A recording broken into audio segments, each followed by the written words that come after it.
দেশবাসীর কাছে একটা জিনিস বলতে চাইতাছি, বাংলার বুকে যদি আর কোনো চাঁদাবাজ না থাকে, আমি চাই না আমার মতো আর কোন সন্তান এতিম হোক, কার বোনের ভাই হারাক, কার মার ছেলে হারাক, আমি এটা চাই না। আমি এটা চাইতাছি যারা আমার বাবাকে হত্যা করছে তাদের ফাঁসি হোক। এরকম করার আর যদি কেউ সাহস না পায়, আমি শুধু এটাই চাই। বাংলাতে আর কোনো মার্ডার না হোক, আমি এটাই চাই। তো এই যে তোমার বাবাতে মানে কিসের জন্য চাঁদা চাইছিল তুমি জানো?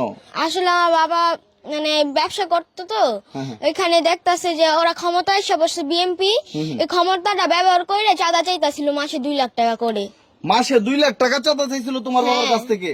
তো দর্শক চিন্তা করেন, একটা বাঙালি বিজনেস করে, তো ওনার কাছ থেকে মাসিক 2 লক্ষ টাকা একটা দোকান থেকে চাঁদা দিতে হবে।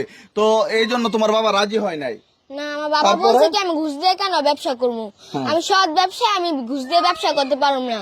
বাবা এটাতে রাজি হয় দেখে ওরা প্রথমে ছুরি দিয়ে আঘাত করছে, এখানে গুলি মারছে, হকি স্টিকটা বাইরেছে, তারপর যা পাথর দিয়ে নিখুঁত ভাবে আঘাত করছে। চিন্তা করেন, একটা মানুষকে কিভাবে নির্মম ভাবে হত্যা করতে পারে। প্রথমে কি ছুরি দিয়ে আঘাত করছে আর গুলি করছে? ছুরি বুকে ঢুকাইছে, তারপর এখানে দিয়ে গুলি মারছে।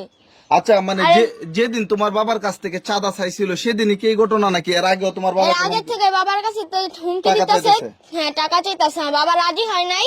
তারপর আমার বাবার দোকানে তালা মাইরা দিচ্ছে, আমার বাবা ওটা খুলছে, খুলিয়া বসছে দেখা ওরা যে এরকম ভাবে আমার বাবাকে হত্যা করছে।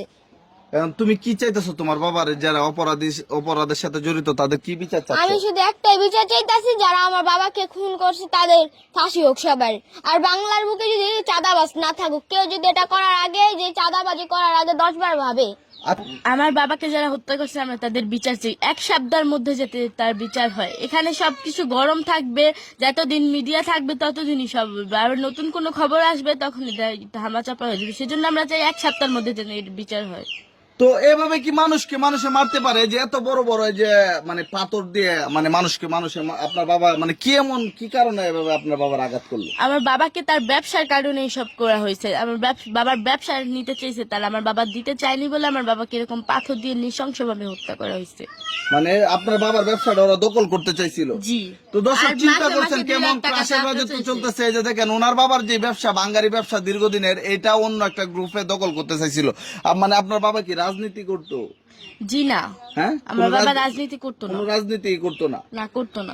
মানে ব্যবসা করতো, আপনার পরিবার চলতেন। আপনার তো ঢাকায় ছিলেন, এখন বাবার লাশ নিয়ে গ্রামে আসছেন।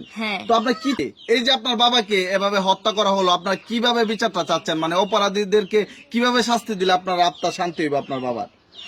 অপরাধীকে 1 সপ্তাহের মধ্যে যাতে কঠিন শাস্তি, ফাঁসি দেওয়া হয়। মানে দেরি করলে এটা অবহেলা হয়ে যাবে। হ্যাঁ, অবহেলা হয়ে যাবে, এখনই তো অবহেলা হচ্ছে। দর্শক দেখেন, এই যে এই 2টা সন্তান, এত সুখী পরিবার ছিল, এই যে সোহাগ, এই যে ওনার যে 2টা সন্তান দেখেন কত ফুটফুটে 2টি সন্তান, তাদেরকে নিয়ে কতই না স্বপ্ন দেখতো বাবা। ঠিক আছে, আজকে সে পৃথিবী থেকে বিদায় নিয়ে নিছে। আপনাদেরকে বলবো, এই যে দেখেন এই সন্তানদের একটাই দাবি, যাতে বাবাকে যারা হত্যা করছে ওনার বাবাকে, তাদের যাতে কঠিনতম বিচার হয়, দ্রুত যাতে তাদের বিচার হয়।